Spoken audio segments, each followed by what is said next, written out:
The board quality was noticing that we were getting a lot of pressure ulcers acquired here at the hospital, and so a task force was started, and our goal was to look at what was causing the pressure ulcers and how could we reduce them or prevent them. There's different levels of pressure ulcers. Stage 1 is when there's just a red mark on the skin, and when you push on the red mark, it doesn't blanch to white and go back to red, meaning there's no blood flow there right away. If you can catch it when it's in stage 1, you can usually reverse it.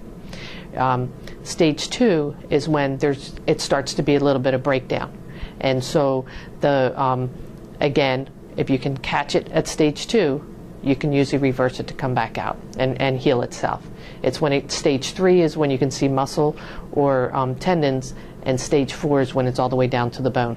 We did a root cause analysis of all the pressure ulcers that had happened over a year, and could find out, okay, where in the hospital were they happening, and if we could figure out what was causing them.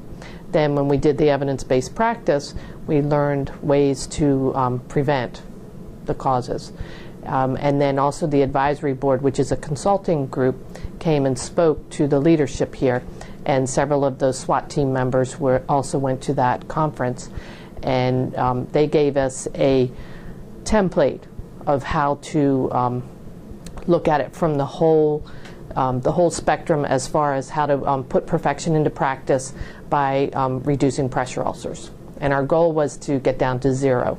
And so pressure ulcers are considered a never-ever event, and so if hospitals get pressure ulcers, then they are, I'm not sure the word is fined, but they lose money that way.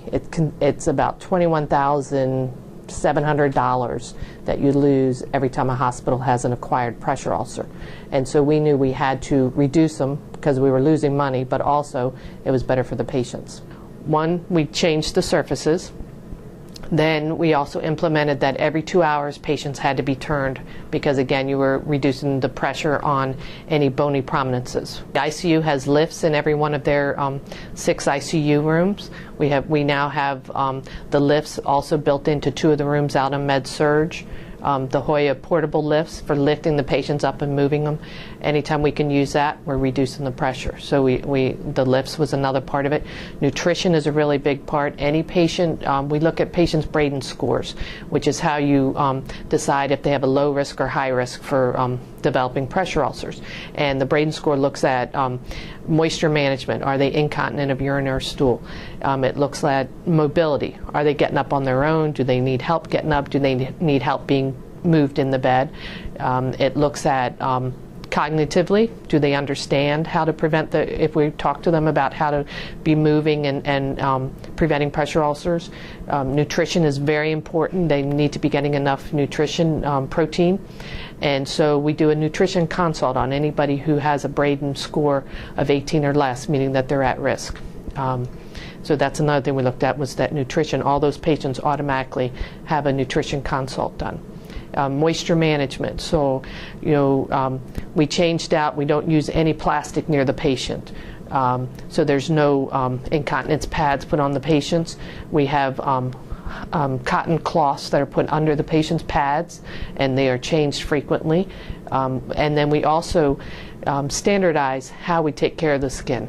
So the cleansers that we use, soap is really bad for your skin. It's really drying. We changed that out. We use Smith & Nephew products.